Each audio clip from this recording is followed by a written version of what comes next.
Hallo zusammen, willkommen zurück zu Kotlin. Heute wollen wir weitermachen und zwar mit Infix-Funktionen. Also ihr seht, es geht ein bisschen jetzt noch in einfach Dinge, die einem das Leben wirklich erleichtern. Und ja, das ist eigentlich gar nicht so komplex. Man kann nämlich eine Funktion einfach als Infix definieren. Das heißt, ich kann hier schreiben Infix-Funktion und dann kann ich dem Ding einen Namen geben, wie zum Beispiel Hans, ja. Und dann kann ich hier sagen, so, ich brauche einmal ein A vom Typ Integer und was wird denn zurückgegeben? Sagen wir mal auch ein Integer. Wir implementieren jetzt einfach mal die Additionsfunktion. So, und jetzt sehen wir hier schon, da stimmt irgendwas nicht. Ich kann hier auch mal einfach nur 42 zurückgeben, einfach nur dem Beispiel her.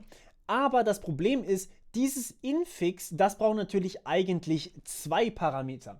Das heißt, man muss dieses Infix auch immer quasi in einer Klasse schreiben. Das heißt, wenn ich das jetzt hier reinschreiben würde, wäre das kein Problem.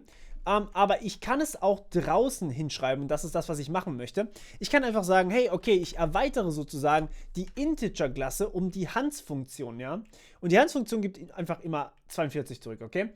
Und nimmt aber zwei Integer als Parameter. So, jetzt zwei Integer als Parameter, nun, das sieht ein bisschen seltsam aus. Im Endeffekt ist es in etwa so, wie wenn ich jetzt hier schreiben würde in meinem Main, ja. Wie wenn ich jetzt hier schreiben würde, ich habe 1337, das ist quasi ein Int, ja. Das ist eine Instanz der Klasse Int. Und jetzt mache ich hier einen Punkt Hans. Das ist quasi meine Erweiterung für diese Klasse. Und hier muss ich jetzt auch wieder eine 42 oder irgendeinen Zahlenwert angeben. So, das heißt, ich habe quasi eine Funktion hier mitgeschrieben, eine Funktion für diese Klasse int. Das kann ich für jede Klasse machen. Ich kann das auch für myClass machen. Das geht genauso. Ich kann aber auch einfach dieses Infix hier quasi reinschreiben in myClass. Und was jetzt allerdings passiert, ist Folgendes. Also das ist jetzt noch nicht die Infix-Notation, ja. Das ist jetzt einfach nur eine ganz normale, oh, ich habe Printline vergessen. Es wird einfach direkt 42 ausgegeben. So, ganz normale Funktion. Infix haben wir noch nicht benutzt. Aber durch dieses Infix vorne dran habe ich hier die Möglichkeit, genauso gut zu schreiben, wie ich das im Endeffekt bei Plus schreibe, 1337 plus 42, ja. Das ist Infix-Notation für die Plus-Funktion. Das heißt, ich kann hier 1337 Hans 42 schreiben. So, und das ist dann quasi der Operator, okay? Das heißt, das ist exakt dasselbe wie diese Schreibweise oben drüber. Wir bekommen auch exakt dasselbe raus, ja. Diese Funktion hier wird in beiden Fällen ausgeführt. Das heißt, dieses Infix bedeutet im Endeffekt bloß, dass ich den Punkt weglassen kann und die Klammern um meinen Parameter. Mehr ist dieses Infix nicht. Okay? Das heißt, wenn ich das jetzt hier reinschreibe, ja, das Infix hätte ich mitnehmen müssen. Das int Hans nicht. So, jetzt mache ich das nochmal hier raus, damit wir es richtig haben. Infix Hans, genau. So, und dann haben wir hier eben dieses OBJ und dann können wir dieses Objekt auch anders verwenden, nämlich als OBJ Hans 42 und dann bekommen wir natürlich auch wieder 42 raus. So, das heißt, das ist natürlich super, wenn ihr irgendwie zum Beispiel das Ganze als Operator verwenden wollt, okay? So, jetzt will ich euch mal ganz kurz was zeigen. Wir machen jetzt hier mal ein Minus rein und haben hier ein A vom Typ myClass, okay? So, und wir geben ein myClass-Objekt zurück. So, und jetzt rechnen wir hier drin einfach quasi eine neue myClass aus, das heißt myClass.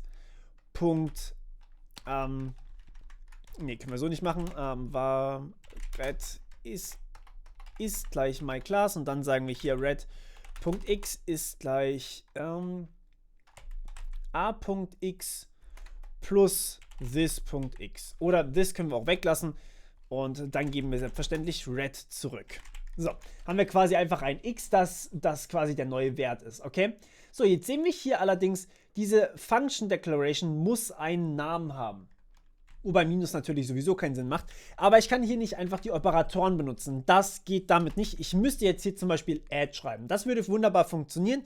Und damit würde ich sozusagen einfach ein neues myClass-Objekt zurückgeben, das hier x addiert und dann einfach dieses neue myClass-Objekt beinhaltet. So, jetzt kann ich hier sagen, obj add myClass. Und vorher sagen wir noch bei OBJ, dass es x was anderes sein soll, damit wir auch sehen, dass es funktioniert.